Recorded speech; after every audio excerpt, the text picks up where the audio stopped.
We heard that clicking noise, and my mom looked at us and says, "Daddy's coming home. Let's quickly pray and hide the Bible."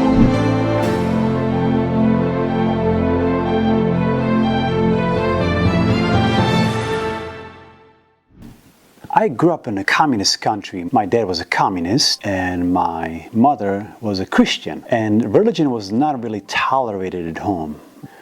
We would get together as a family, my mother and us 6 children, and we would read the Bible or read the Bible stories. And then we would pray together, and then we would go about the day. And then again in the afternoon, we would come together again for worship. There were times the worship went a little bit longer, and it was getting close to where my dad was arriving home. Now, we live in an apartment complex at the top floor of the apartment building, and the elevator, when it stopped, made a clicking noise. And so when my dad arrived, we heard that clicking noise, and my mom would look at us like, "Oh, I think it's Daddy coming home. Let's quickly pray and hide the Bible behind clothes." And so all our religious literature, Bibles and Bible stories were hidden behind clothes. Now you ask the question, why would she do that? Is it just so she can gain knowledge or information? No, it was to commune with God, to find strength and an answer and wisdom from God. It was to feed our souls spiritually. I love the proverb that says, "Feed a man a fish, and you will feed him for a day. Teach him how to fish, and you will feed him for a lifetime." I love that. You know, when we apply that to spiritual life, we may listen to a preacher, the great sermon, and be so blessed by it. But what if we learn how to study the Bible for ourselves and be blessed over and over and over again? If I were to ask you, what's your favorite verse in the Bible? Well, that may vary. But if I ask you, what is the most famous verse in the entire Bible? We would agree it's John 3:16. "For God so loved the world that He gave His only begotten Son, that whoever believes in Him should not perish but have everlasting life." Now think about this. Who was the audience when Jesus spoke? It was an audience of just one person, middle of the night, probably spoken in a whisper. You know, Jesus wants to do something special for you and I. He still wants to speak to you and I in that still small voice. When every voice is hushed, God can speak to us. So how do we study the Bible? There are 4 amazing, powerful principles found in just one verse. And the verse is found in the book of Ezra, chapter 7, verse 10. And it says, "For Ezra had prepared his heart to seek the law of the Lord and to do it, and to teach statutes and ordinances in Israel." 4 points. Number 1, Ezra prepared his heart. What followed is to seek the law of the Lord. Number 3, and to do it. And number 4 was to teach statutes and ordinances in Israel. So point number 1 says, "For Ezra had prepared his heart." You know, personal study requires personal preparation. Before we study the Bible, we should prepare ourselves for the Bible study. So how do we prepare for the time with God? Number 1, it's to be awake physically. You know, when we wake up, maybe we can drink some water, go for a walk, take a shower, whatever it may be, to be awake when we study the Word. Number 2 is to be present emotionally. There may be some things that are weighing our minds. Perhaps things that we have to do today at work. Why not write them down on paper and just commit them to the Lord that day? And number 3 is to be in tune with Him spiritually.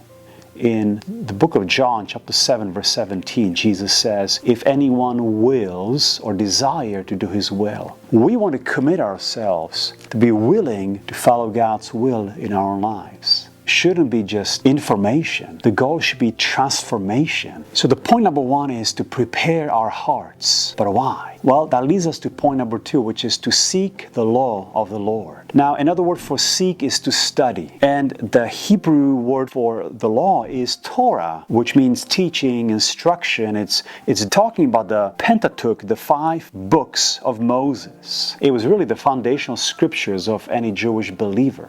David said, "But his delight is in the law of the Lord. And in His law he meditates day and night." It says he delights when he studies the Word. It's not a burden. He enjoys doing that. and then he meditates, he reflects on God's Word. And so we prepare and we study the Word. What's the next step? The point number 3 is, and to do it. In other words, to apply the Word. We prepare our hearts. We say, Lord, not my will, but your will be done. That we study the Word. And then we apply the Word. We ask God to teach us lessons that we need to learn for the day. Once again, going back to Jesus' words, if anyone wills or desire to do His will. So as we approach the Word, we need to be willing to be taught by God and give us, so He can give us strength to apply the Word as well. James said it this way, be doers of the Word and not hearers only, deceiving yourselves. So once again, we're reminded not only to listen to the Word, but also apply the Word in our own lives as well. Now, when we study the Bible, it's good to find practical points we can apply in our own lives. And so as we study the Word, Lord, what are you teaching me today? It's really not about 15 minutes of required reading. It's about studying the Word and applying the Word in our own lives. And a good question we may ask at the end of the day as we lay in bed is, do I still remember the point that God tried to teach me that day?